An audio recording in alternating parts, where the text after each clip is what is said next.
Hey there, beautiful souls. Welcome back to our channel, Atranga Family Vlogs. আমি মেঘনা। আমি অর্ণব। আমাদের ব্লগের একজন মেম্বারের বাড়িতে অন্নপূর্ণা পুজো অনুষ্ঠিত হয়েছে। সেই অন্নপূর্ণা পুজো অনুষ্ঠিতর কিছু মুহূর্ত আপনাদের সামনে তুলে ধরার চেষ্টা করছি। এখন ব্লগে দেখানো হচ্ছে আমরা নারকোল নাড়ু বানাচ্ছি মা অন্নপূর্ণা ঠাকুরের জন্য।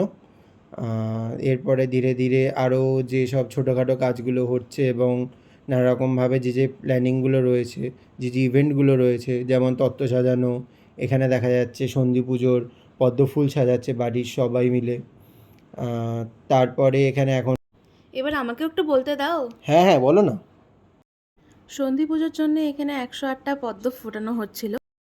সবাই বন্ধুবান্ধবরা মিলে ঠাকুরের জন্য আয়োজন করার জন্য বেশ ভালোই মজাই হয়, যা রিয়েলাইজ করলাম। এখানে এখন ভিক্ষাদানের পদ্ধতি শুরু হচ্ছে। ভিক্ষাদান আমাদের ভোলে বাবাকে দেওয়া হয়। এখানে মা অন্নপূর্ণা বাবাকে ভিক্ষা দিচ্ছেন, তাই আমরাও এখানে বাবাকে ভিক্ষা দিচ্ছি।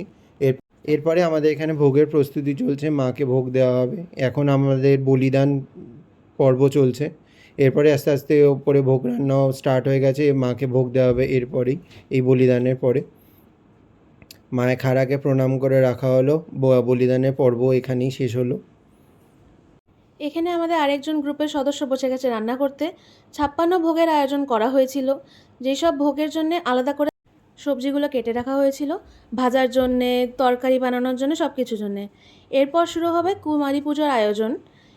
এখানে আমরা মৃন্ময়ী মাকে চিন্ময়ী রূপে পুজো করছি।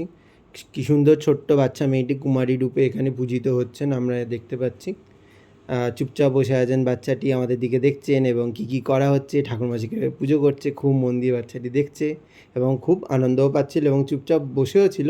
সামনে চকলেট আর কত কিছু দেখে কী ভালো নাই লাগছিল, চুপচাপ খাচ্ছিল। এরপরে শুরু হলো সন্ধি পুজো।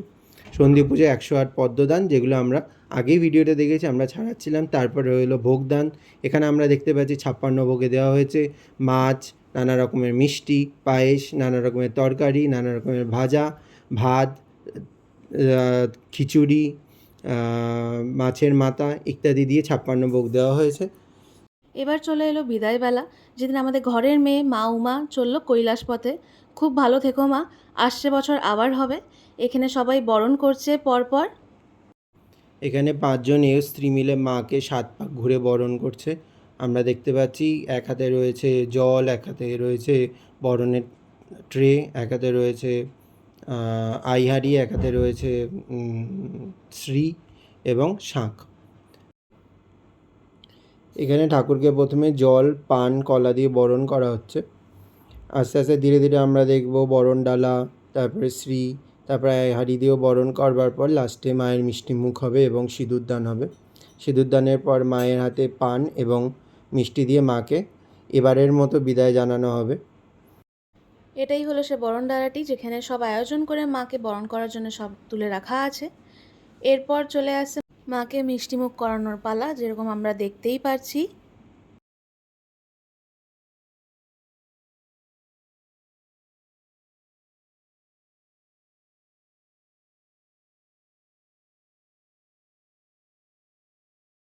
এরপরেই শুরু হবে আমাদের মাকে নিরঞ্জনের পথে নিয়ে যাওয়া যাত্রা। আমরা মাকে নিরঞ্জনের পথে নিয়ে যাচ্ছি গঙ্গাবক্ষে মায়ের বিসর্জন হবে। মা যাবে কৈলাসের পথে। এখানে আমরা খুব আনন্দ করতে করতে রাস্তা দিয়ে আমরা মাকে বিসর্জনের উদ্দেশ্যে নিয়ে যাচ্ছি। মাকে বিসর্জন দিতে যাচ্ছিলাম বেশ ভালোই আনন্দ করে, কিন্তু মনের ভেতর কেমন একটা খুব বুকটা ভার হয়েছিল, মা যে চলে যাচ্ছে আমাদের থেকে দূরে।